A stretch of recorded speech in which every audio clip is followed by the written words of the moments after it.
Continuing with Anna Gibbs' piece on mimicry, now we're going to go into how mimicry isn't just a simple monkey see, monkey do aspect of memory, but how it can actually be used as a defense mechanism. And that goes back to that masking or backed up effect. And I really like that term, backed up effect. Mimicry may represent the desire to distinguish what one is. An animal avoids its predators. An internet predator pretends to be a teenager. Or the desire to become something else. A human infant identifies with its parents. It can mean either homage or hostility. It might signify sympathy, seduction, deception, defense, or aggression. It may serve the serious purposes of learning and those of pleasurable play. At the heart of mimesis is the immediacy of what passes between bodies and what subtends cognitively meditated representation, which it does not ever entirely replace or supersede.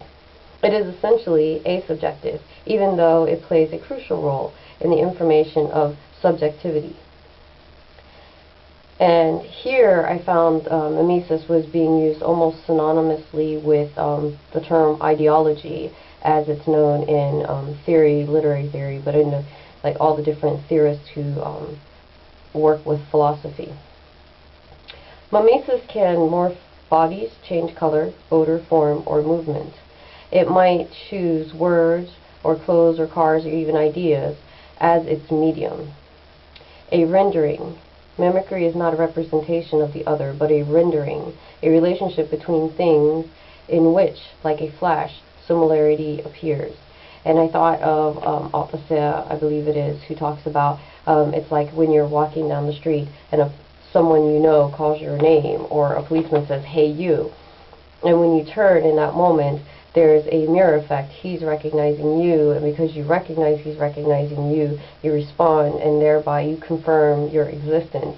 But it also interpolates you, or calls you into existence, and that is how he perceives the operation of ideology. And so, in this instance, I find Anna Gibbs is saying that mimesis is part and parcel, if not synonymous, with ideology, so that ideology is not just this abstract ideas that are passed on to us, but perhaps the conduit for ideology is mimesis,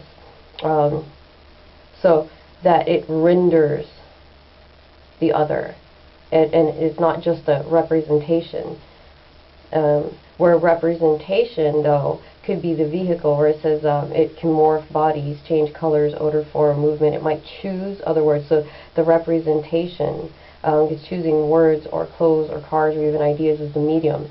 And Stuart Hall talks about representation as something that can go either two ways when you're talking about in media. And we had already touched in my last blog post about how media and commercialized capitalist industry is using representation to create a sense of belonging. And Stuart Hall argues that representation can either re-present something, so present something again, as you see in the news, or it can offer something that stands in for you when you cannot be there. And he says, and his argument is that at one point, because of the slower pace of media to reach its audience, there was a gap between the actual event and the media representation of said event. But now, because media can engage with the event itself and instantaneously broadcast its representation of the event, that what we receive is something that is rendered, that interpolates us, that it is actually media creating meaning from within the event through representation. So, and it's not that there isn't something real, and I think the more contemporary theorists don't deny that there is a reality, and he says, and this is a paraphrase quote, but it's not, and he used the meeting between the British and the Irish when there was the Irish uprising. And he said, it's not that there aren't people meeting. We can, we know there are people meeting. Things are going to be said. Agreements are going to be made. Hands are going to be shook. So there is a real something, there is a real event, but what we receive will be digested for us, it'll be interpreted for us, and it will be represented. And there will be people there who are like politicians, for an example, who will represent or stand in for us in the absence of us being there, and that media also takes on the role, for me, of representation. So it is as if we cannot be there to witness the event and interpret the event and digest the event. So in that way, media takes our place, supposedly, if we accept what media presents to us or represents to us. If we accept that, then that would be media representing and representing us in an actual event. And so that media, there's no looking at media separate from an event anymore. So that's Stuart Hall's argument. And with Memisis being something that chooses to interpolate and to communicate through not just bodies, but also through clothes and cars and stuff that we identify with ourselves and status and bodies. I find mimicry actually can be maybe considered, it doesn't say this in this piece, but this is my take on it, as the conduit of ideology, the main way that we communicate with each other, thus the main way ideology is passed from one person to the other.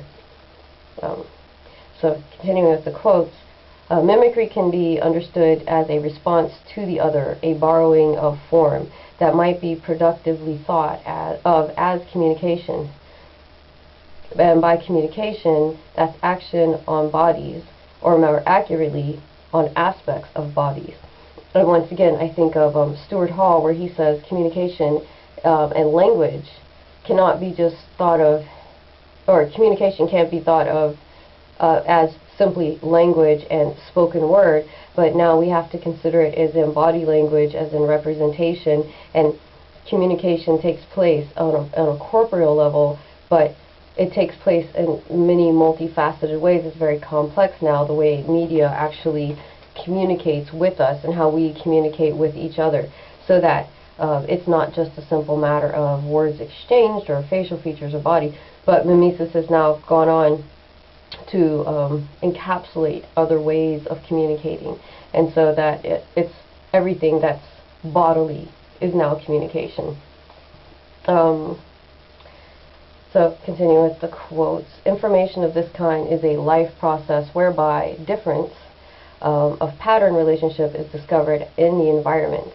Memisis, like affect, is not necessarily best thought of as occurring at the level of the individual or of the organism.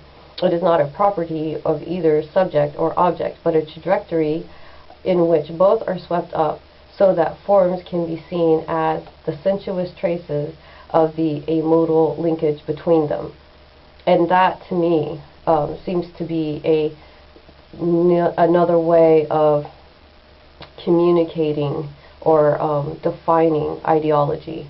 The mimesis is not necessarily best thought of as occurring at the level of the individual or the organism. We know that ideology is something much greater, and it is independent, and it recreates itself. And mimesis seems to recreate itself. It's a contagion, and ideology is a contagion as well, I would argue. Mimesis abstracts some, but not all, aspects of what is copied from the other, making use of vision, hearing, olfaction, morphology, or behavior, or several of these. I believe the simultaneous engagement, because our body is always engaging on different levels. When we're looking, we're moving, we're seeing, we're speaking, we're smelling, we're hearing. I think all of those things, all of those senses engage at the same time. We can limit sometimes, but even the negation of some senses actually engages those senses, because it would heighten the ones we are using. While mimicry often operates to the mimetic's advantage and the model's disadvantage, this is not always the case. And I think of a psychopathic deviance. Psychopath doesn't necessarily mean somebody who's a criminal. A lot of times psychopaths are highly functional people within society, and they are like best to be objective, because they don't have the ability to communicate on a mimetic level the way the average person does. But that's also the strength of psychopathic criminals, because they can pretend, they can learn to mirror and go through the motions of the mimetics, but not empathize and not sympathize and not have the auto-corporeal responses that the average person would have. So there are times when it works to the advantage of the mimic and to the model's disadvantage, because the model, if they actually are normal, and I don't know if normal is a good word, standard human, to where mimesis is a level of communication, and they're communicating with somebody who doesn't have that automatic mimetic response, but it is completely controlled.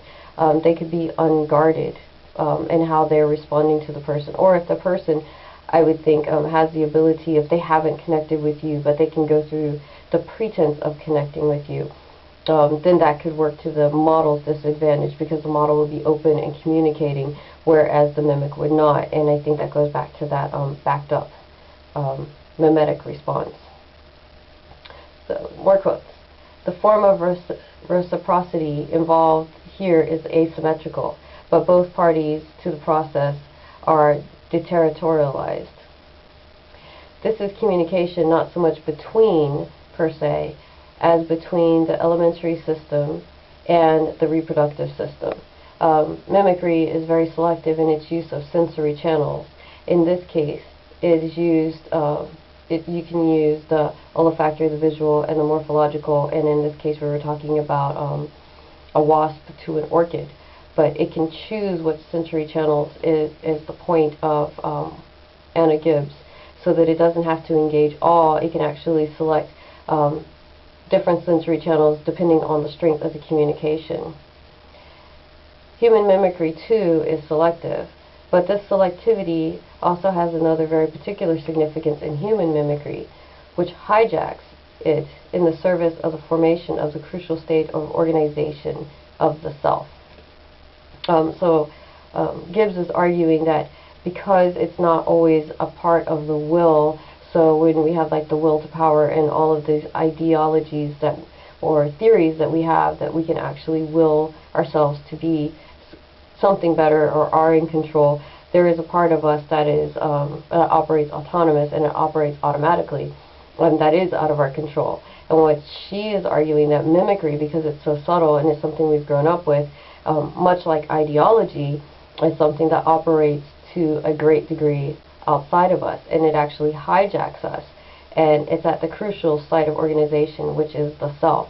So a part of ourself, there's this constant reforming of us that has nothing to do with our control, unless you're constantly, and even then, that I'm not sure that would work, but if you were constantly in control of every aspect of your decision-making, feelings, emotions, responses.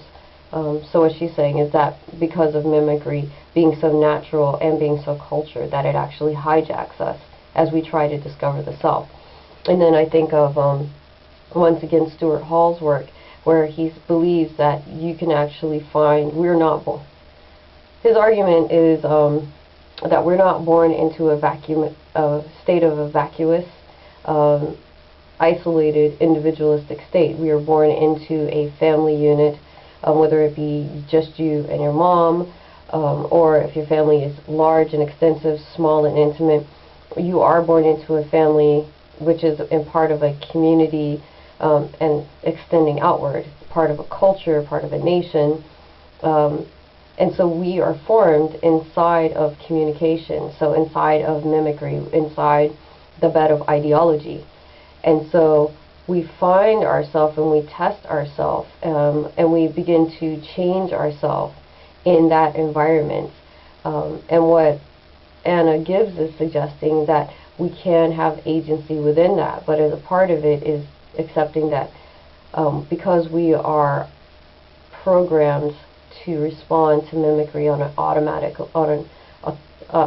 level, independent of our will, that to some extent we're the formation of the self is always going to be hijacked. So there's always going to be this resistance to what is happening to us, which is forming us. And I think that really speaks to ideology as the theorists have imagined it, as the conduit for ideology, I should say, because ideology is with us. One of my professors, Dr. Moore, at one time was quoting someone who said it's like your shadow, and this is from his class, it's one of the course lectures, to where ideology is like your shadow, and it's there with you always, and when you turn, like if the sun was the highest and it was right coming down on you every time you turn, it's there, but it's gone. And so you can only catch glimpses of it. And I thought that was a really good way to look at this constant fighting against mimicry that would be automatic, and that struggle to actualize and become an independent, autonomous self. So, clear is that similarity is crucial is cross-module imitation or translation. But so too is the difference produced by the sensory translation. It is the difference to the correspondent, isomorphism without identity, produced in the translation from one sensory mode into another that, from within the optic of the formation of the self, facilitates the infant's gradual recognition of the interiority of the other as well of its self.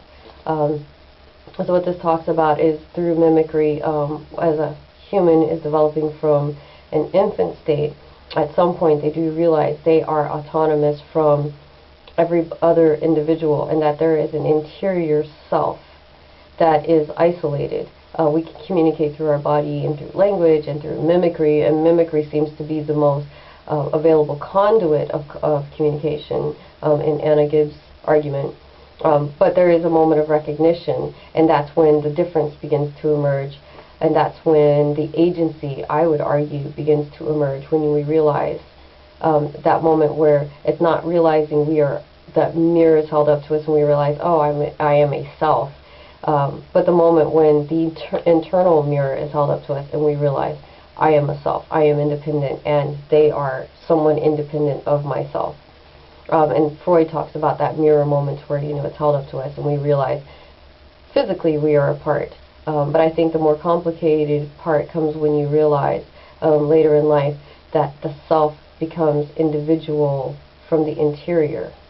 And then the struggle to actualize and to create your own path in life begins. So this is crucial to the success of mimicry as well as a form of communication, that autonomy and that recognition of the self as individual. This process of translation, reading more quotes, this process of translation between different sensory modalities is what initially enables experience to be ordered into familiar patterns, including the formative of affective scripts designed to manage punishing negative affect and maximize rewarding positive affect. So a big part of the development of the self, of the autonomous, recognizing the interior, is argued by Gibbs, the part of translation to where there's a control of minimizing the punishment of the negative affect and maximizing the reward of the positive affect. These emergent constellations, I'm going to say what I was thinking about that.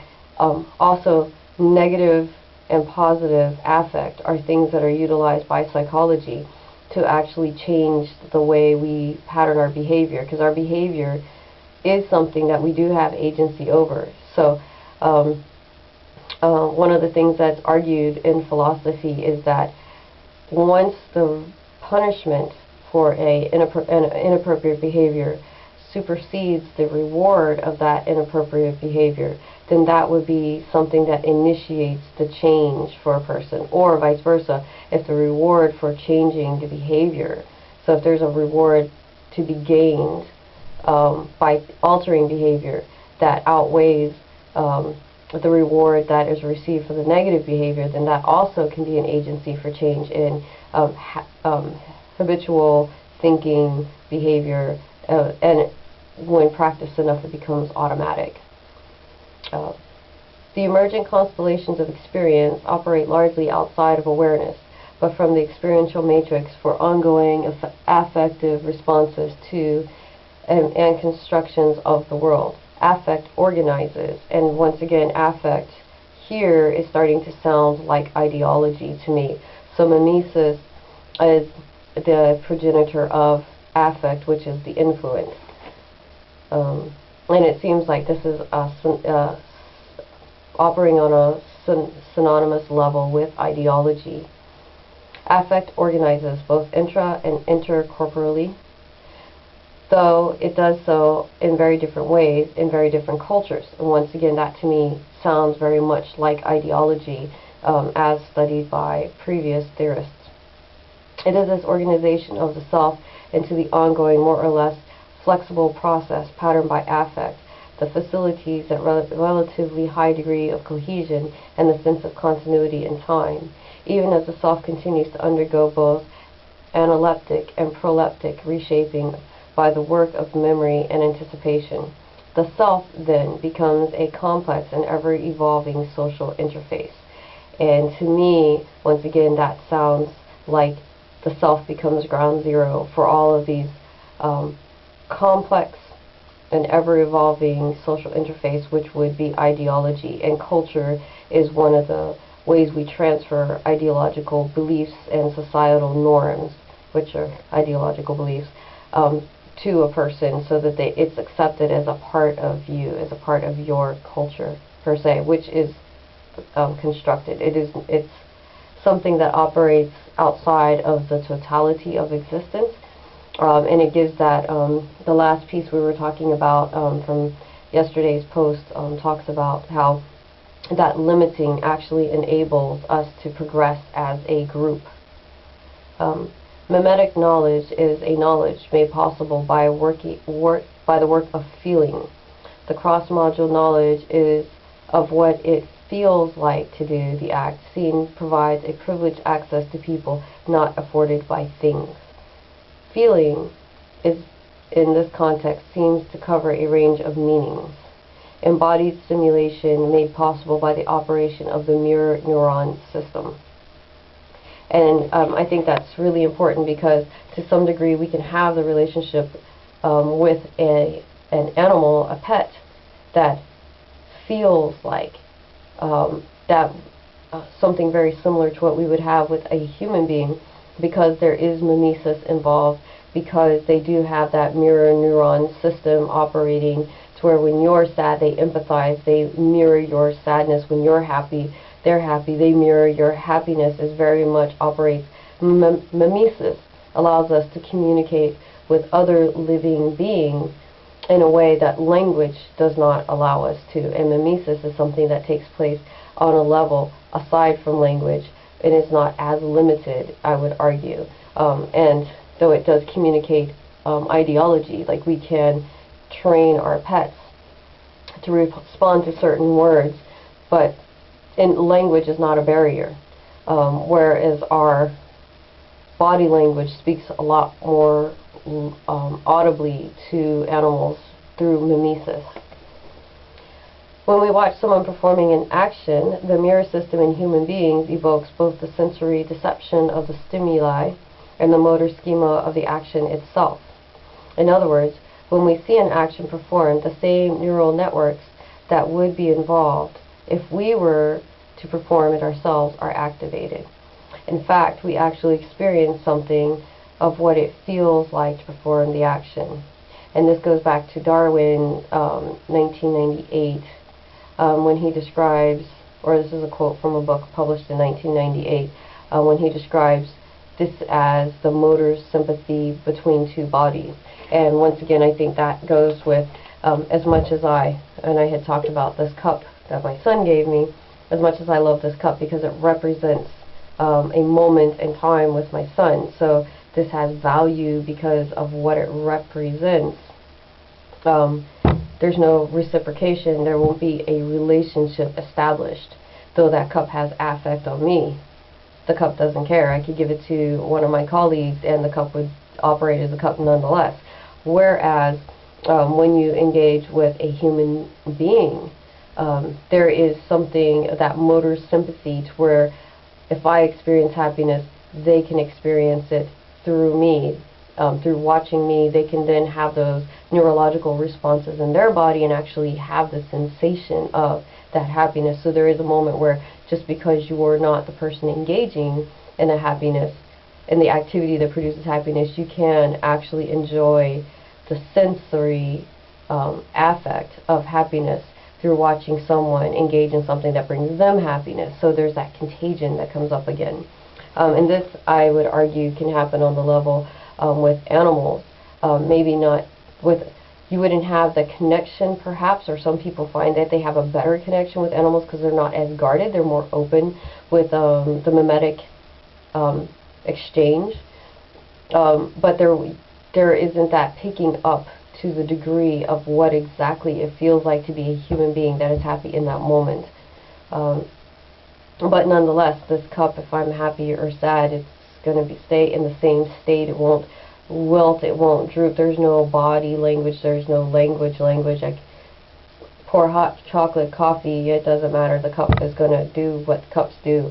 And I think the affect, and that's when I was talking originally about when we did the affect of things and thing power yesterday, that to try to personify an object, I think limits or decreases the power and the affect of those things. That's